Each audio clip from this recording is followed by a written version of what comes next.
Flying over St. Peter Port, we look down on the quayside, which forms the pits alongside the famous Castle Cornet, the small rocky outcrop in the British Channel steeped in British maritime history. For many of the overseas competitors coming from different parts of the world here, the hint of British tradition here on Guernsey provides part of the attraction, along with the fun and the testing racing conditions, which makes Guernsey one of the most popular racing venues in the Class 1 World Series. And the daily 12 o'clock gun is a great attraction to the drivers and visitors alike. But in Class 1 racing terms, what a season it's been. A different winner at almost every Grand Prix. Great character and contrast between venues like this in Guernsey and places like Saint-Tropez and Venice and Marbella. The teams will ultimately conclude the championship in the Gulf at two new venues in Dubai and the Arab Emirates. What 1993 will see is still uncertain, but for sure the championship continues to develop as more and more teams challenge for the championship title. From the European mainland, boats were brought over by ship, coming from Cherbourg into the tiny St. Peter Port, while the rest of the contenders came over from the British mainland also by ship, having contested one of the rounds of the European Class 1 Championship. As with motor racing, glamorous machinery and glamorous girls seem to go hand in hand. Powerboat racing is no exception, but here in Guernsey, it's the great parade which always attracts the crowds down to the quayside. The boats put back up onto their huge transporters and towed through the tiny centre of St. Peter Port. It's an annual fiesta for the people on the island and a welcome break from the stresses and strains of racing for the teams and the mechanics. The atmosphere builds as the lorries twist and turn their way through the tiny streets. Tomorrow it will be the throttlemen and their drivers who define the destiny of these huge machines out on the water. But today it's the lorry drivers who must navigate and negotiate these tiny streets. Fancy dress and water pistols are the order of the day. Everyone joins in, even the police. But finally, as the sun sets, all the boats must return to the pits. A final checkout before qualifying and the setting of pole position tomorrow. In the meantime, the party goes on.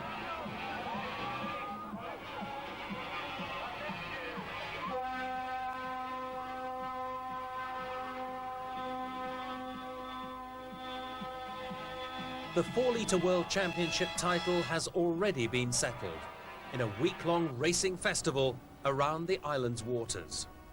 But now it is the turn of the world's largest racing boats, Class 1, to turn out onto the water.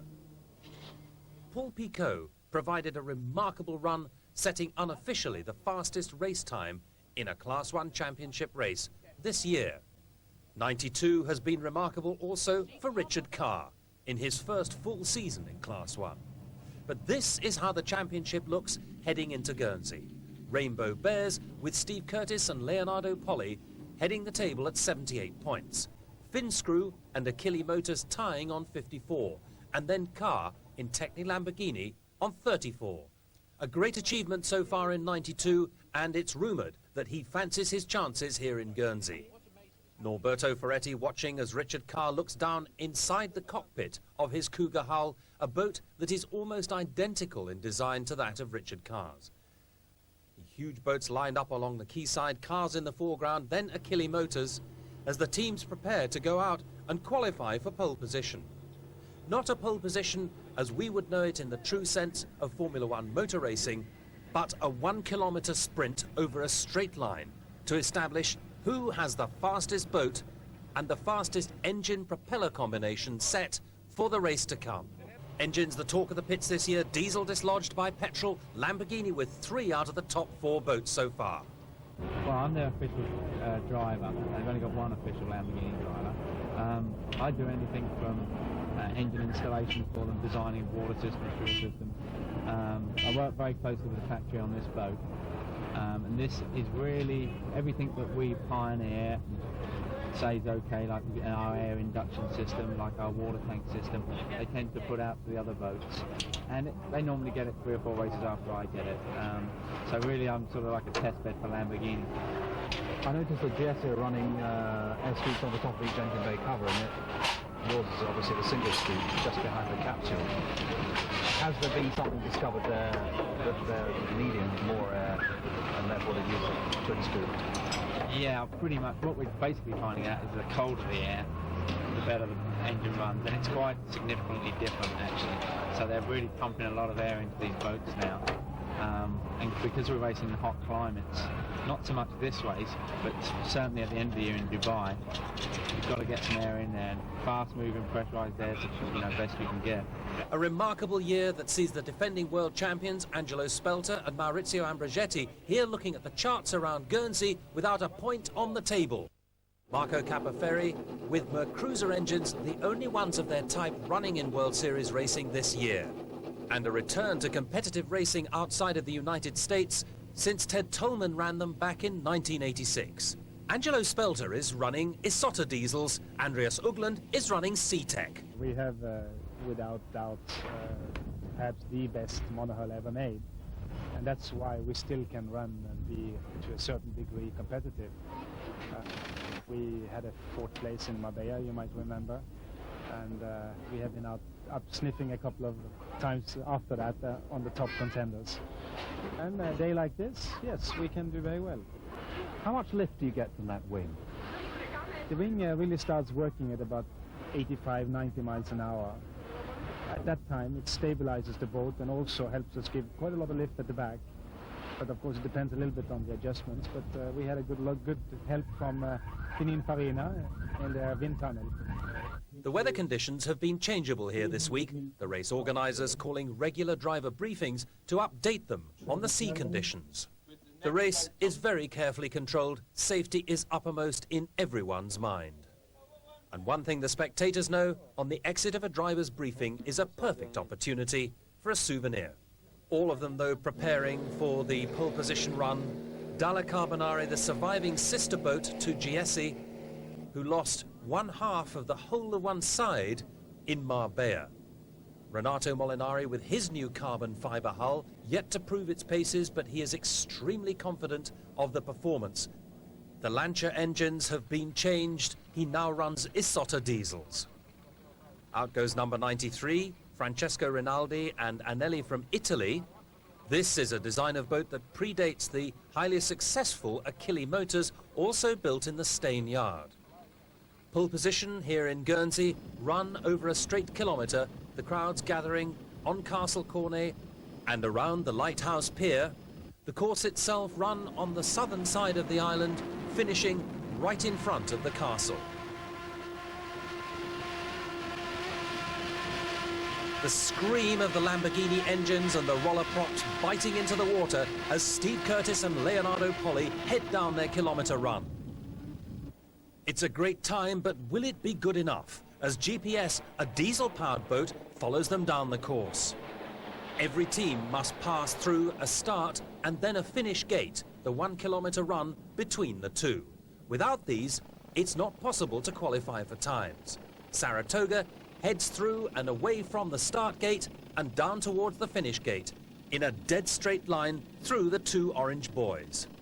Amazingly, Bonomi in Port Picot misses both the start and finish gate and fails to qualify. Renato Molinari is using the Guernsey event to set his new carbon fibre hull up for the Grand Prix Series next year. It's his first departure into composites in the construction of powerboats, always using wood in a traditional method. The aluminium hull, built by the Steyne yard of Domenico Achille, is tremendously powerful on the course, with Lamborghini engines giving him a high and competitive speed. Kojimi has yet to feature seriously in the championship so far this year, one of the longer boats running here and built in the same yard as the defending world champions, fresh and clean, driven by Angelo Spelter and Maurizio Ambrogetti, but the drivers of this boat, Panzini and Palanca, have yet to show true performance in the championship. But the time has come here in Guernsey for Paul and Shark. Domenico Cirilli and Marco Riganti, an excellent combination of driver and navigator, take pole position just ahead of Rainbow Bears at 168.3 kilometers per hour. Giesi comes in third ahead of Achille, but EARP, driven by Renato Molinari, shows its performance coming in fifth.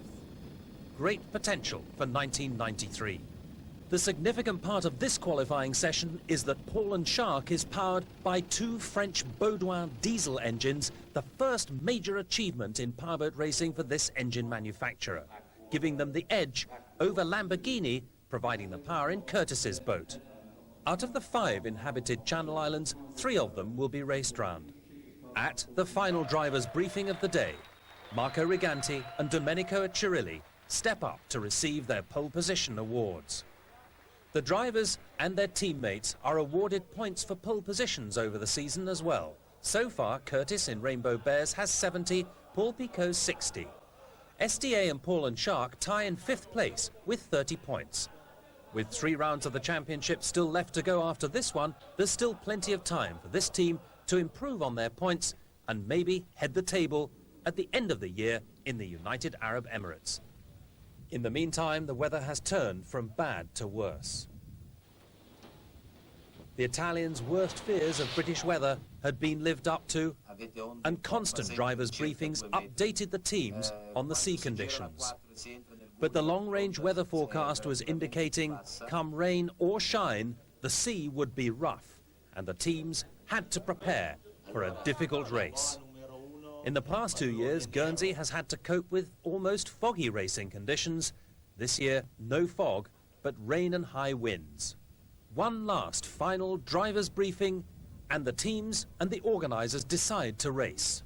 The tension of the uncertainty is removed. The boats head for the craning area. Richard Carr is in confident mood. But he, like everyone else, has been affected by the uncertainty. This is always the worst time of any race, just before it, and it's elongated today simply by indecision, but correctly, because safety obviously has to be, paramount importance. Yeah, it's nasty, it's horrible, you feel terrible, and you feel like this until that green flag comes down, and then you don't have time to think of anything except, you've got to win, and that's all you do. And that's one of the reasons why I love the sport, is because it's the only thing I know that completely clears your mind of every other thought. And it certainly did in the qualifying British heats during the course of the week's racing here in Guernsey. Carr challenging the monohull in very difficult seas. Shockwave just ahead of Carr in Techni Lamborghini. But Carr piling on the pressure with his driver Peter Dredge as they headed out away from the shoreline and out into the rougher section of the sea. This really was the proving point heading into the weekend's racing and the Class 1 World Series race. Carr eventually coming in 2nd place in that heat. As the boats are launched for the race, we talk to pole position man Marco Riganti. Winning pole position here in Guernsey, just how significant an achievement is it? Not like a race, but it's a good performance. But it's the first step towards Yes, the in win. the first time that we win a pole position. In fact, we have migliorato of about 5 miles from the beginning of the season, and this is a good result. Ottaviani is driven by Leonardo Troia and Giorgio Leonetti. It's a Stein hull, but very, very different from that of Domenico Achille or the Chesterfield hull. Couve are based just outside Pisa and have been building boats for Spelter since he challenged for the European title back in the mid-80s. JP Matala knows that this is a critical race. 24 points separates him from first place. Well, I'm pretty sure that at this stage of the championship, it's very important for us to finish the race. We want to keep the boat in one piece. We have a second race in only 1 week time from now, which means that we don't have a lot of time to repair any damages. So the first and most important thing is that we bring the boat home in one piece.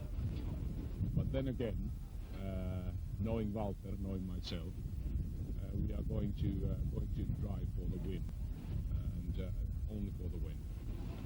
But of course, the beginning of the race will be sort of looking the other boat strategies and seeing what's the pace. But we are definitely going to give it everything in the end after all. Now it's time to race. There's been a great build-up towards this event. Every team has their own method of preparation, much the same as for racing car drivers. One by one they leave the port. A minimum speed limit enforceable here. And Vittorio Missoni's teammate climbing in behind him in the safety cockpit, designed to protect all the team members in the event of the boat turning over. Richard Carr, full communication system built into his helmet.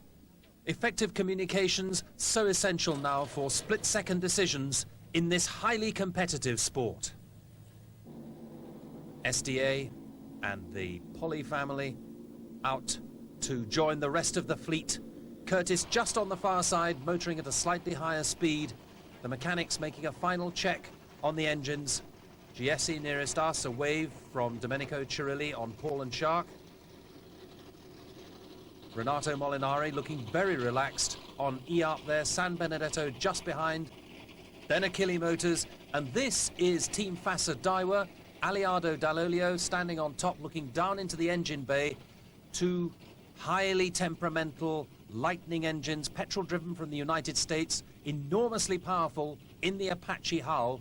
Alongside him is Ottaviani and then Chesterfield along the quayside. Out behind us is Paul Picot, Bonomi in the front, the throttles controlled by Antonio Giuffredi in the rear of the capsule. A very unusual design of boat, 3 C-Tech engines in the back, diesel power. A wave from Patagnani as out goes Dalla Carbonara, motoring out through the entrance to the port. Roller propellers, of course, for Richard Carr. As all the boats now head out into the rougher waters to prepare to start, where they will circle in the mustering area. As we look down onto the mustering area, you can see some of the earlier boats who have already come out to warm their engines up. No longer are they allowed to run off down the coast. They must stay within the mustering area, and the boats beginning to arrive now. This is the start marshal's boat heading south, calling them into line. You can see the boats building up speed now. A moderate wind, but a rough sea, and we can expect some tremendously exciting action as the boats building up speed. These huge catamarans having great difficulty with the heavy swell here. Early race leader is Carr in Techni Lamborghini. That's Achille Motors right alongside Finscrew with JP Mattala, and it's absolutely neck and neck for those two as they race after the leaders who are at the moment well ahead of them. Achille in tremendously rough water and totally submarining there. Domenico Achille with that massive boat almost completely underwater. Slowed temporarily, he's managed to pick up speed again, and somehow that huge air scoop on the top didn't intake any water, but the canopy there forced partially open, damage to the hatch. A tremendously exciting start to the race. This is the battle for second, third, fourth and fifth as you look across. Fiat Uno driven by Andreas Ugland from Norway, then JP Mattala from Finland in Finscrew, partnered by Walter Ragazzi. Superb weather for the monohull, perfect racing conditions, and the advantage that Andreas Ugland is able to take over the catamarans obvious for all to see, because behind him Finscrew, a catamaran designed for rough weather, then Fratelli, then Achille, then Johnny Lambs, and then Dalla Carbonara with Patagnani here. He must be worried about the structure of that boat after the sister boat suffered such terrible damage in Marbella earlier in the year. Very, very testing conditions for the new high-tech carbon fiber boats. An enormous pounding as they now head east, away from the island of Guernsey and out towards Sark. This is in the rougher part of the course. The throttle man having to sense every second not to overstress, over-rev the engines. This is Marco Capaferri just behind in B&B Italia, a sister boat to Finscrew, but powered by Mercruiser engines, whereas Finscrew is powered by Lightning. Both of them coming from the United States, both hulls and engines. But the drivers are very different indeed. Capaferri with Rivolta in B&B Italia, and JP Mattala with Walter Ragazzi in Finscrew. Koji Mi suffering in these heavy seas, the diesel engines just idling down there. It looks very much as if they've given up, despite having a large boat which should perform well here. Giulio Boffi turning Fratelli Rossetti out and away from the helicopter as Richard Carr heads into the treacherous Giulio Passage. Peter Dredge safely negotiating his way through there. The race leaders here for round 6 of the World Series in Class 1, and just behind is Andreas Ugland, and disaster there for Curtis. Submarined, totally swamped, attempting to pass the monohull. Leonardo Poli standing up in the front of the boat. It looks as if the hatch has been ripped straight off. Curtis also there looking. Poli banging the front of the canopy in fury at losing that race position. I don't think the damage looks too serious, but they've obviously suffered some problems there with water getting down into the engine bay as Richard Carr heads away from the rocky outcrops off the island of Herm back towards St. Peter Port. Richard Carr leading the 6th round of the World Championship in 1992, his teammate Peter Dredge. The two of them perfectly controlling this boat in the most testing of race conditions. Curtis in Rainbow Bears through the Giulio Passage, tracking the 3, 4, 5 boats ahead of him now. What a disaster for Steve Curtis and Leonardo Poli. This could seriously damage their hopes of recapturing the World Championship title in 1992. But number 201, the tremendously strong Cougar hull, picking up speed once more as they test the engines for performance, test the structure of the hull for safety. The canopy gone completely, you can see. The air scoop just above Curtis's head damaged as the helicopters hover overhead, and we chase after Finscrew. Fiat Uno just ahead of Finscrew. The stabilizing wings on the monohull just beginning to work at this speed. A beautiful sight. A monohull in heavy weather pounding through the seas. Jan Hilstadt nearest us. Andreas Ugland on the far side.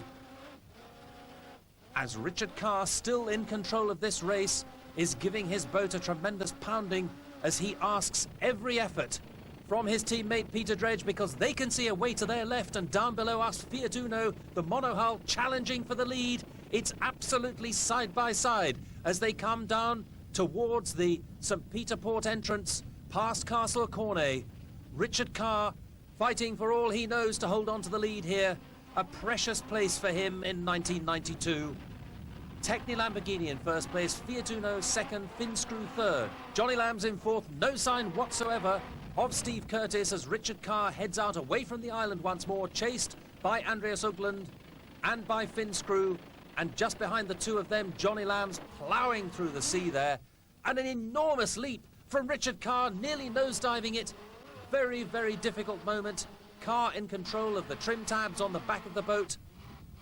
Lamborghini engines for them, and obviously well suited to these race conditions. Propeller choice absolutely perfect. But what a spectacular sight as the boats turn left once more, down off Point de la Moye, and head out towards the sea, towards Blanchard's. And a challenge now coming from Johnny Lamb's as they go side by side with Finscrew, and Curtis is there once more underneath us, picking up speed again. Very, very difficult racing conditions here in Guernsey. Touch and go for a lot of these competitors, whether their boats will hold together in such heavy seas. Belgium, the next round in Ostend, just 1 week away. None of these teams can afford to take any major risks and seriously damage their boats, but they must be doing all of that in risk-taking terms here today. Looking down, straight down on Massimo Capaferri, Marco's son, in the Cunningham British-built hull.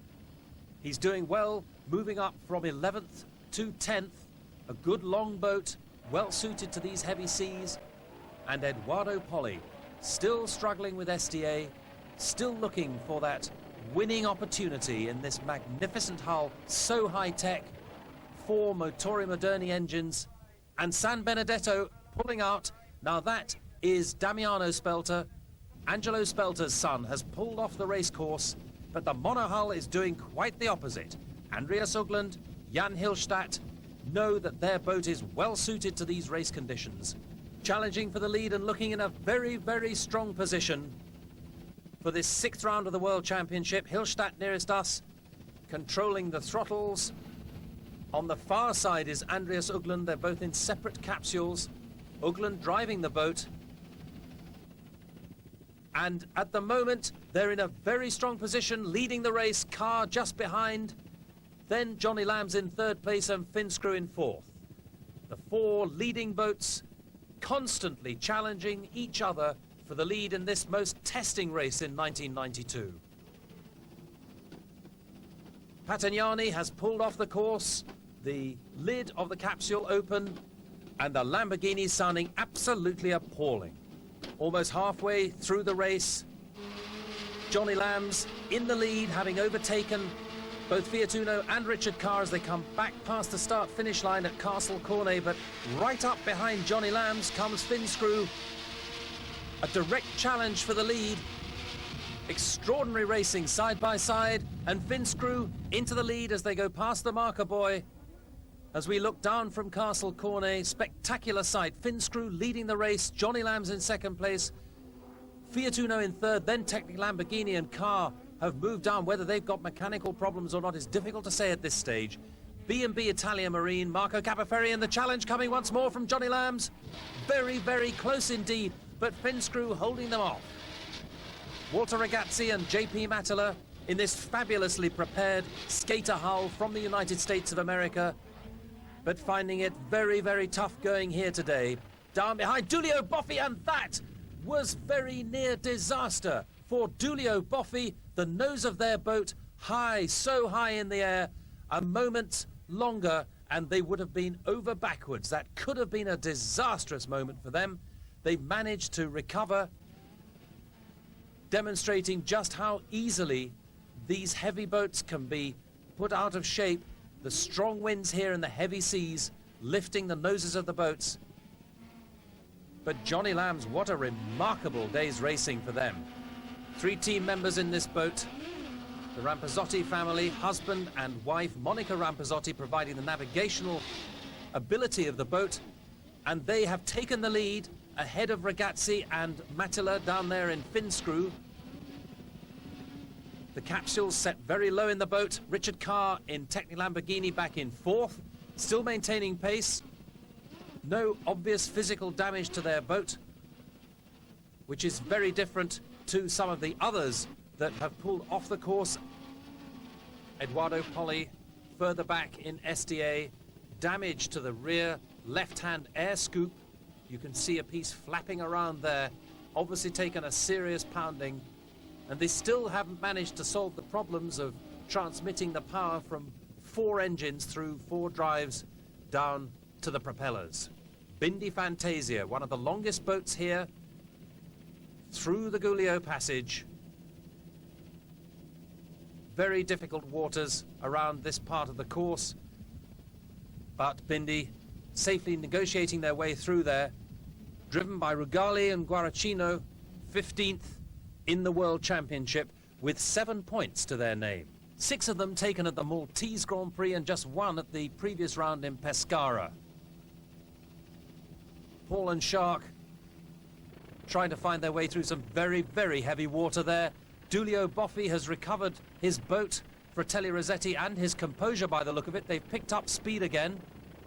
Fratelli Rossetti with Giulio Boffi in control, heading out across the course. No apparent damage after that terrifying tip up almost vertically, and then the boat swinging back down again. They moved up into 7th place, and look at the damage to the canopy above Curtis's head. Caved in there, the top of the canopy gone completely, and the metal structure right over the top collapsed above his head.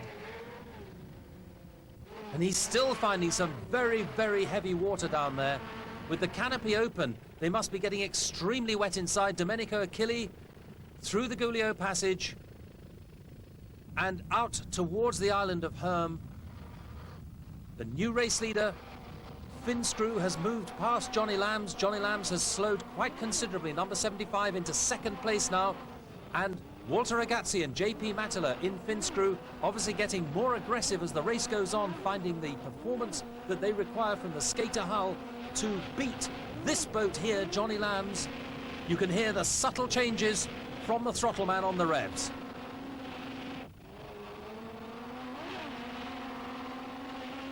But can Finscrew hold off the attentions of Johnny Lamb's, because it's been a neck-and-neck battle here in Guernsey with 3 laps in. We've got 1 more to go.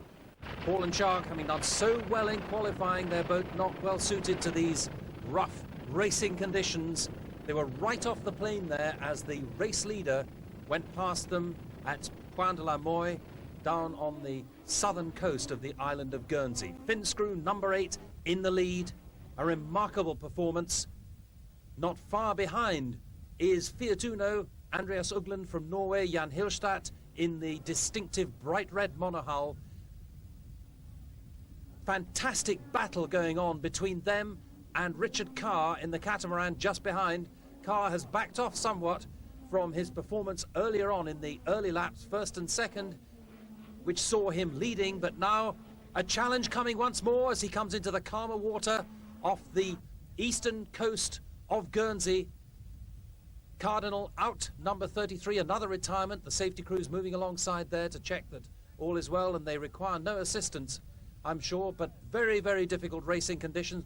The Cougar hull of Rainbow Bears coming round now, Curtis and Polly. Damage to the top of the boat after that massive submarining, and we hear there's been another submarining since. They're just ahead of Giulio Boffi in Fratelli Rossetti. Just behind, diesel power, petrol power up ahead. The Lightning engines leading the race. Then here we have Achille Motors. They've survived an enormous submarining as well, and surprisingly the air scoop on the top has not suffered the same sort of damage that the Cougar hull scoop has done. These boats all needing a large volume of air down inside the engine bay. Smaller scoops on the back of Finscrew, and Finscrew coming in for a close challenge now as Johnny Lamb's comes up alongside. Neck and neck racing after 4 laps in the most rough racing conditions we've seen all season long, and they take the lead. Johnny Lamb's, number 75, moves into the lead. The Rampazzotti family, tremendous control of this boat. Back in second place, Finscrew, Ragazzi and Mattila from Finland. So close at this stage, almost like circuit racing. Quite remarkable performance as the two of them head back across the bay towards the island. Johnny Lamb's in first place, Finscrew in second place, side-by-side racing, offshore Class 1 style. As they come into the final mark, Johnny Lamb's just ahead. Who will take the checkered flag here in Guernsey? So close. Lamb's keeping up the speed. Finscrew just dropping back slightly, carefully into that mark, turning left, past the castle. It's just seconds apart. Johnny Lamb's takes the flag, Finscrew in second place. The closest finish in a Class 1 race that we have ever seen here in the shores of Guernsey. Just look at this. Offshore racing comes no closer than this 1992 World Series, proving that the format for this year is bringing the level of competition up to a superb level. But Johnny Lamb's, the hatch is up in great celebration. This is a first-time World Championship win for them. To my knowledge, not even a European Championship race has fallen to this team so far, so a great success. That's Monica Rampazzotti, her husband there, Johnny Lamb's, with the winner's points here in Guernsey. Great celebration. That's Walter Ragazzi and JP Mattila just behind. JP describing just how close they came on occasions. Superb racing, a marvellous day's event, and championship points aplenty for those that deserve them and had the nerve, because the seas really tested the competitors here. JP Mattila and Walter Ragazzi second, Jan Hilstadt, Andreas Ugland in Fiat Uno in third, helping up the winners onto the podium there. Here come the laurel wreaths. There's the Winners' Cup, but this is what the championship looks like now. Rainbow Bears with 83, Finscrew up into second place with 72, Achille with 58, Johnny Lamb's just 4 points behind Achille now with 54 points, and Carr in Techni Lamborghini down with 43.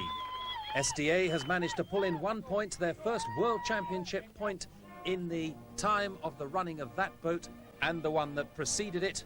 4 years of trying, 1 World Championship point, and millions of dollars spent trying to develop the speed. 30 points to the winners, 18 to second place. A huge crowd here in Guernsey watching the presentation. Champagne sprayed, and afterwards we spoke to Monica Rampazzotti. What did you think of the race today?